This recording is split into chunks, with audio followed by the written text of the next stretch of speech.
మేము కూలి చేసుకుంటున్నాం కదా, ఏడాదికి ఒకసారి నెలకు ఒకసారి ఊరు పోతాం.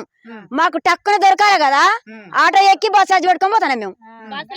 మేము కూలి చేసుకుంటాం, మేము రోజు పోతాం. సరే అన్న రేవంత్ రెడ్డి అన్న మీకోసమే మంచిగా పెట్టిండు బస్సు పథకం. మేము పోతలేము సారు, మేము పోతలేము.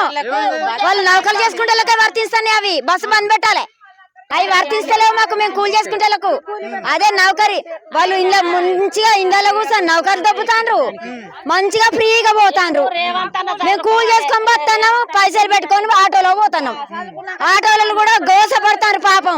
వాళ్ళు ఎట్లా బతకాలి? వాళ్ళ భార్య పిల్లలు ఎట్లా బతారు? వాళ్ళు రెంట్ కిరాయి ఎట్లా కట్టుకుంటారు? వాళ్ళ భార్య పిల్లలు తిండికి ఎట్లా పెడతారు? వాళ్ళు ఎట్లా బతకాలి చెప్పరు మీరే?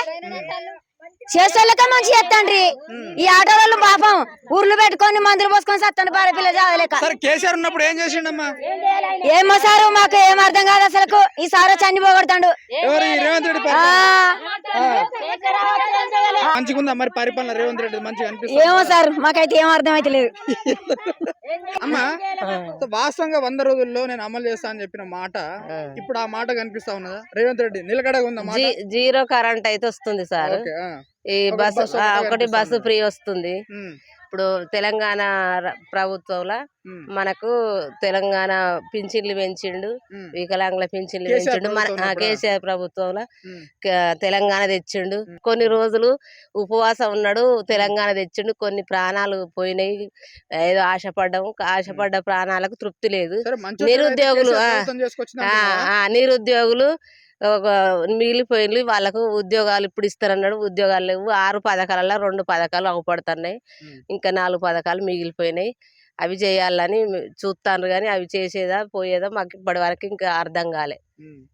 అది ఇప్పుడు కాంగ్రెస్ ప్రభుత్వం పోల్చుకుంటే కేసీఆర్ ప్రభుత్వం మంచిగా చేస్తాను. అదే మంచిగా చేసింది కొంతవరకు చేసింది. వచ్చే వరకు కూడా ఇక ఈ 5 ఏళ్ళల్లో మరి చేస్తాడా పోతాడా అనేది నమ్మి అయితే ఓట్లు వేసినాం, గెలిపించినాం. మరి ఆ నమ్మకమో ఈ నమ్మకమో మాకు దేవుడు నిలబెట్టాలి. ఇక గంతే. ఎలక్షన్ ముందు 6 పథకాలు అని చెప్పిండు రేవంత్ రెడ్డి. ఏమేమి చెప్పిండు? 6 పథకాలు.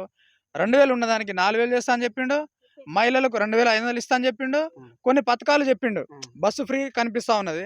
మొత్తానికి ఈ పథకాలు ఏమో వాళ్ళు ఇప్పుడు ఏమని అంటున్నారంటే 6 పథకాలు అమలు చేసినామని అంటా ఉన్నారు. వాస్తవంగా ఏ పథకాలు వచ్చినాయి మీకు? మాకు ఇంతవరకు రాలే సార్. మహిళకు 25 అన్నది లెక్కే అన్నాడు కానీ 2500 ఇంతవరకు రాలే. మనం పొలం దున్నినప్పుడు ముందుగాలే పైసలు వేయాలి, ఎకరానికి 5000 వేయాలి. అవి కూడా రాలే ఇంతవరకు. రైతు బంధు రాలే ఇంతవరకు. మరి ₹1,00,000 2 లక్షలు మాపి అన్నాడు. ఆ 2 లక్షలు కూడా మాపి రాలే, ఎవి రాలే ఇంతవరకు. ఇంతవరకు ఎవి రాలే. మరి ఆయన అన్నీ ఎవి రాలే మాకు. సరే, ఇప్పుడు 6 పథకాలు వాళ్ళు అమలు చేస్తామని చెప్తా ఉన్నారు అందరూ. ఇప్పుడు కాంగ్రెస్ నాయకులు ఎవరైతే ఉన్నారో 6 పథకాలు మేము అమలు చేసినామని చెప్తా ఉన్నారు. కానీ వాస్తవంగా ఈ 6 పథకాలలో మీకు కనిపించిన ఏ పథకాలు వచ్చినాయి? ఒకటి బస్సు ఫ్రీ, ఒకటి వాస్తవమా? ఒకటి కరెంటు బిల్లు 0 వస్తుందా అందరికి? అందరికి వస్తుందా? అదొకటి, అవి 2. సరే, బస్సు ఫ్రీ, బస్సు పథకం ఒకటి ఫ్రీ పెట్టిండు కదా. సో ఎట్లా అనిపిస్తా ఉన్నది బస్సు పథకము? ఎందుకు పెట్టిండు ఆ బస్సు? ఎందుకు పెట్టిండు ఆ బస్సు? ముసలోళ్ళు చచ్చుడు, వయసోళ్ళు చచ్చుడు, కాలబాడెక్కుడు, గుంజుకుంటే ఎక్కుడు. ఎందుకు అవి? మేమేనాడు 60 దినాలు పోతాం బస్సుకు. బస్సులు బంద్ చేయి. ఎందుకు బస్సులు మాకు? ఆయమన్న ఇల్లు లేదు మాకు. ఆ గుడిసెలు ఇంద్రమ్మ కడుపు చల్లగా ఉండ అదే గుడిసెలు ఉంటాను ఇప్పటికి. మరి ఇంట్లో ఇవి అయిన ఏడా ఇది వరకు ఆ గుడిసెల్లే నీళ్ళు ఎత్తి పోసుకుంటా బతాను. మా గుడిసెల ఇంద్రమ్మ జాగల్లే ఉంటున్నాము. ఆ ఇండ్లు ఇది వరకు ఇయ్యలే రేవంత్ అన్న. ఇల్లు అన్నాడు, ఇల్లు లేదు. ఏవి లేవు భయ్యా, ఏవి లేవు ఇంతవరకు. ఏవి లేవు మాకు. మీకు 2000 ఉన్నదానికి 4000 పెన్షన్ రావంగానే నేను ఎక్కుడుతోటే మీకు అందిస్తా అని చెప్పిండు. వాస్తవంగా అందించిండు? లేదు అసలు ఏమంటాను ఇప్పుడు? ఏమంటాను? ఆయన అయితే మంచిగా ఎక్కిండు, మీద కూర్చున్నాడు. బెడ్రూమ్ లేవి. మీరైతే ఎక్కించిల్లు అక్కడ ఊళ్ళో అంతా ప్రపంచం అంతా మేమేనా ఎక్కించింది. కానీ 2000 పెన్షన్ ఎవరు ఇచ్చిల్లు మీకు?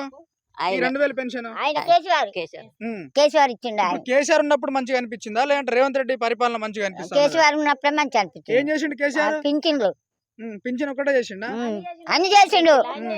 అన్ని అంటే ఏం చేసిండు? ఒక ఇండ్లు కూడా రాలే మాకు. ఆయన ఒక ఇండ్లు అమ్మించిన ఇండ్లే ఏం చేయలే ఆయన ఏం చేయలేదు. ఇందిరమ్మ చేయబట్టే నీడకుంటాను. వాస్తవానికి గద్దె ఎక్కించుల రేవంత్ రెడ్డికి అందరికి సంతోషమే. కానీ ఈ పథకాలు చెప్పిండు కదా 100 రోజుల్లోనే అన్ని అమలు చేస్తా అన్న పథకాలు మీ దృష్టికి వచ్చిందా రాలేదు? చెయ్యలే అవి అయితే చెయ్యలే. ఎందుకు అబద్ధం ఆడాలి? మహిళలకు 2500 అన్నారు. అన్నాడు వేసిండు 2500. ఏమంత రెడ్డి ఏమో వేసిండంట కదా. లేదు అసలుకే వేయలే మాకు. వేయలే వేసినాక మేము తీసుకోమా. కొత్తలకు పింఛన్లు పెడతానన్నాడు. కొత్తలకు లేదు. 4000 ఇస్తానన్నాడు. 4000 లేవు. అయ్యకులంగలకే వస్తాయి 4000. ఇక 2500 మహిళలకు అన్నాడు కదా ఇంటింటికి. అవి కూడా లేవు. మరి ఏం చేయము? ఇస్తానన్నప్పుడు నమ్ముతాం కదా ఎవరమైనా. కాళ్ళు లప్తలు కట్టం చేస్తున్నాడు. ఏం పెట్టిండు ఏమంత అన్న మాకు. ఈ 6 పథకాలు అన్ని పక్కన పెట్టితే ఈ పథకాలు ఏవైతే ఉన్నాయో అన్ని పక్కన పెడితే మెయిన్ గా మనకు కనిపించేది ఒకటి బస్సు పథకం ఒకటి కనిపిస్తాయి. ఎన్నిసార్లు ఎక్కలేదయ్యా మేము. ఏమైంది? మేము ఎక్కలే. మేము కూలి చేసుకుని బతికేటోళ్ళు. మేము బస్సుల మీద ఎందుకు పోతాం? ఇగో ఆ నౌకరు చేసేటోళ్ళకే నౌకరు ఇస్తాడు. అదే నౌకరు చేసేటోళ్ళకే బస్సు ఫ్రీగా ఎక్కిపోతాడు.